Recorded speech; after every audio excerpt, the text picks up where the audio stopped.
Kalau kami sih idealnya 2 ruang ya, 1 pengolahan, 1 pengemasan. Tetapi kalau terpaksanya hanya punya 1 ruangan, monggo saja. Tapi kita lihat dulu produknya apa. Kalau yang susu itu nggak boleh. Nah, kalau misalnya hanya punya 1 ruang, nanti akan kami sampaikan ya, layoutnya seperti apa. Boleh. Kemudian pangan yang diproduksi secara manual, semi manual, semi otomatis. Nah, kalau yang PIRT itu kan yang hanya manual atau semi otomatis. Kalau sudah memakai teknologi yang canggih itu harus sudah BPOM MD. Meskipun itu produknya boleh PIRT. Kan kalau pakai mesin yang sudah canggih nggak mungkin ya dalam dapur rumah tangga. Kemudian jenis pangannya ini seluruh jenis pangan. Kalau yang PIRT hanya yang ada di lampiran per BPOM nomor 4 tahun 2024. Hanya itu, ada 11 jenis pangan. Kemudian merupakan hasil produksi tadi, tidak untuk impornya. Lanjut. Nah, ini lampiran perka BPOM nomor 4 tahun 2024 yang boleh PIRT. Ada 11 hasil olahan daging dan produk daging. Ini abon, dendeng itu boleh. Tapi kalau sudah dibuat bakso, frozen, udah dibuat yang lainnya, yang ini nggak boleh. Kalau yang sudah, misalnya nih, sekarang itu baru marak Bapak Ibu. Misalnya daging di rawon, daging di rendang, nah itu kemas, simpan frozen, nah itu harus sudah BPOM. Kalau yang abon, kemudian dendeng masih boleh. Kemudian produk olahan perikanan ini yang kayak tadi, yang apa, ikan tadi ya, abon ikan masih boleh, rempeyek ikan masih boleh. Nah, tapi kalau sudah ikannya dibuat daging ikan yang olahan yang basah-basah sudah nggak boleh. Kemudian ini hasil olahan unggas sama, telur, hasil olahan buah sayur. Nah ini kalau buahnya misalnya ini buah sebagai manisan masih boleh. Tapi kalau buahnya sudah dibuat minuman buah sudah nggak boleh. Bapak Ibu tahu karika? Nah, itu karika, Bapak Ibu, kalau dia manisan itu kan agak kering-kering gitu ya, itu masih boleh PIRT. Tapi kalau sudah ada airnya, itu namanya bukan manisan, minuman buah, itu sudah nggak boleh, harus BPOM. Kalau minuman buah itu kalau airnya banyak, buahnya cuma dikit, melayang-layang, nah itu minuman. Tapi kalau buahnya sama airnya hampir sama dan banyak buahnya, itu sudah buah dalam kemasan, harus BPOM juga. Oke. Kemudian tepung dan hasil olahnya, ini tepung kayak tepung moka, itu masih boleh, tepung jagung boleh PIRT. Tapi kalau sudah dicampur bumbu, campur untuk produk lain sudah nggak boleh. Kemudian minyak dan lemak, minyak kelapa boleh PIRT, tapi minyak kelapa sawit tidak boleh. Karena apa? Pajak SNI tidak boleh. Kemudian gula, kopi dan teh kering. Kopi ini kalau kopi serbuk, kopi, gula, susu serbuk boleh PIRT. Tapi kalau sudah yang kopi yang cair ready to drink langsung diminum itu BPOM. Tahu ya? Bumbu ini boleh Bapak Ibu, sambal masih boleh, kemudian saus masih boleh PIRT. Kemudian minuman serbuk dan botanikal tadi yang Bapak Ibu punya jahe tadi ya. Jahe isinya hanya jahe, gula, kunyit, serbuk masih boleh PIRT.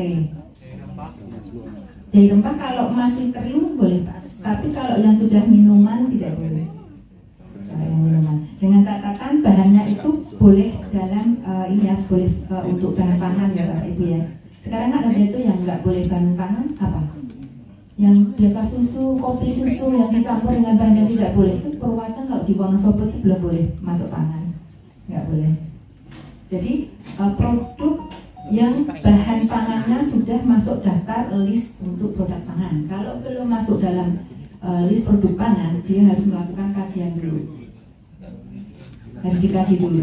Gak apa-apa disampaikan ke kami, nanti akan kami kaji dulu. Kemudian ada hasil olahan biji-bijian. Nah ini kacang kalau sudah dibuat repek kacang, selai kacang masih boleh. Jadi intinya yang masih kering-kering itu masih boleh. Lanjut. Tadi ada yang singkong ya. Kalau singkong yang keripik singkong Yang masih kering-kering boleh Bu, tapi kalau yang singkong beku sudah nggak boleh ya. Yang sudah disimpan di freezer itu nggak boleh ya, HSMD. Oke. Lanjut. Nah ini keuntungan memiliki izin edar BPOM gimana? Tadi, iya izin edar PLT baik, izin edar BPOM juga baik, tetapi sekarang kan masyarakat udah lebih cerdas nih, dia udah tahu nih mana yang mereka membuat mereka apa namanya lebih ya. Jadi kalau Bapak Ibu izinnya berizin nih, baik izin apapun pasti secara legal tadi sudah disampaikan Mbak Ulfa akan percaya diri juga, mau ditawarkan di mana saja oke saja ya karena sudah berizin ya. Karena kan kalau belum ada izinnya apalagi ya pasti ditanya izinnya mana. Nah biasanya Bapak Ibu pelaku usaha kalau sudah kepentok itu barulah izin edar yang dicari. Sebetulnya produknya bagus nih, ininya ya, tapi ketika ditawarkan mereka tanya izinnya mana, nah, baru mereka pada cari. Lanjut Mbak. Nah, untuk pendaftaran izin edar itu pertama Bapak Ibu dokumen apa yang harus dimiliki? Yang pertama persyaratannya adalah NIP, NIP-nya RDA. Kalau yang NIP-nya sebelum RDA sudah punya, harus dimigrasi dulu menjadi RDA. Nah, kemudian apa? KBLI-nya harus sesuai yang didaftarkan.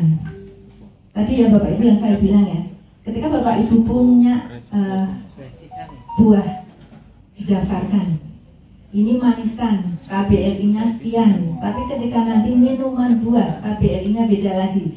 Jadi nanti ketika Bapak Ibu mau mendaftarkan NIP, sampaikan deskripsi produk Bapak Ibu itu seperti apa. Kalau misalnya berair atau kering, karena beda.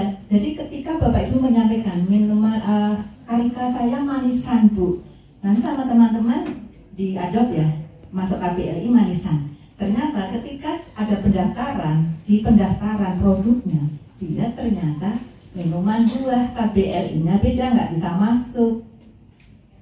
Urus lagi, nambah lagi KBLI. Jadi nanti ketika mendaftarkan NIB, kemudian KBLI-nya sampaikan deskripsi produknya sesuai gambarannya yang jelas. Kemudian ada NPWP. NPWP Bapak Ibu, NPWP ini harus valid. Nanti kalau tidak valid tidak masuk juga ke BPOM, nggak bisa masuk. Nah, saya tuh nggak punya tanggungan pajak Bu, tapi tahun ini kok NPWP saya valid. Ternyata Bapak harus laporan.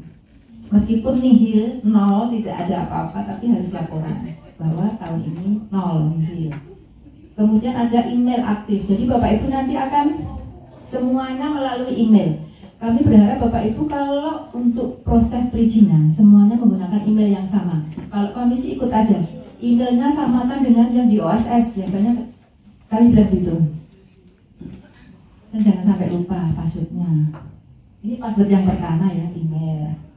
Kemudian ada izin penerapan CPPOB. Nah ini yang tadi kami sampaikan, Bapak Ibu harus punya sertifikat dulu CPPOB. Nah caranya bagaimana? Nanti kami sampaikan.